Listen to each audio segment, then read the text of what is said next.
to start a podcast. Who knows? This might be episode 1. But I think the only way it really comes through to people is when you're genuine and when you talk about things that you love and you like. So right now I'm on this huge just self-improvement journey. I have been for a couple years now since I quit drinking alcohol, which is a game changer. If you're still drinking alcohol, you could be a better version of yourself without it. I never thought that. I thought that I could not live without it. It was more than a crutch. It was everything I looked forward to. You know? Like if my kids were being born, I couldn't wait to go drink in the parking lot until they were born. Or every time I'd go to a store, I would have to have at least a tall can. But usually it would be 3. If I'm going anywhere, I'd usually get one of those 3 packs of 3 tall cans, and I'm hitting the road in the car, and that's just to get started. I'll get another one throughout the day, and probably a 12-pack White Claws, just to stay afloat throughout the day. And it was just fucking terrible.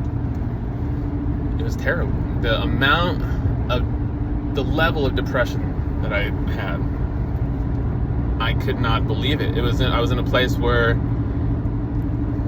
I thought everything was horrible. Everything was my fault. Everybody was out to get me. It's just a very defensive position to be at all the time. If you're walking in a store and you're just defensive, everyone's looking at me. Everyone thinks I smell like alcohol. Everyone thinks I smell like weed. And I probably do. The thing is, now, who gives a shit? I don't smell like alcohol and weed anymore. But the alcohol made me, think like that. When I'm drowning my brain in a way to escape it, there is no way out. So anyway, that all to say that I just started, I knew I had to quit alcohol. It was deteriorating my body.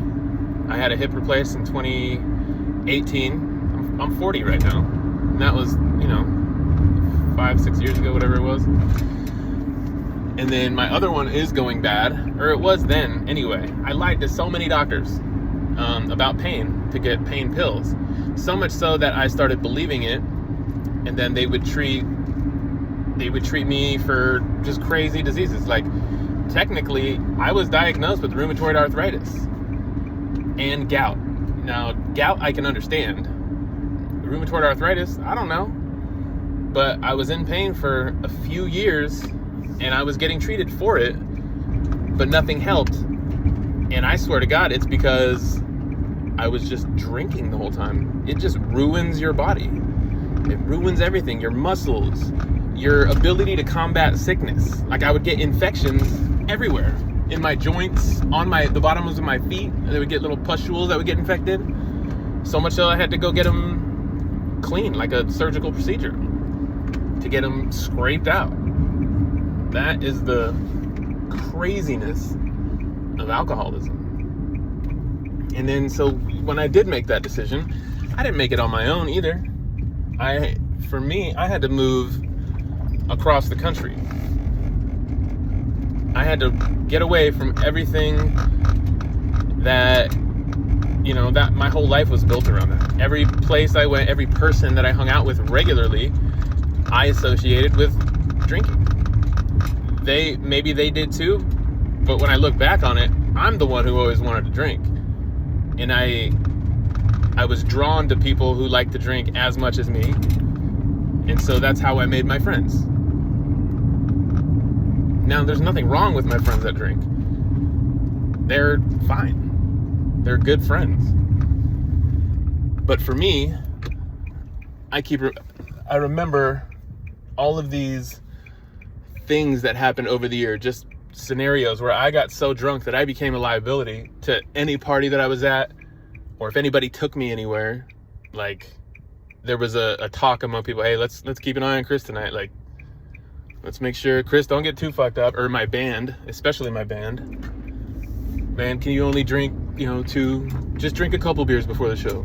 Don't get wasted, Chris. Please don't get wasted. Like, and I tell him the same shit every time. I won't, I'm not going to. I'm just going to get a little buzz, so we can have a good show. And then sometimes I would.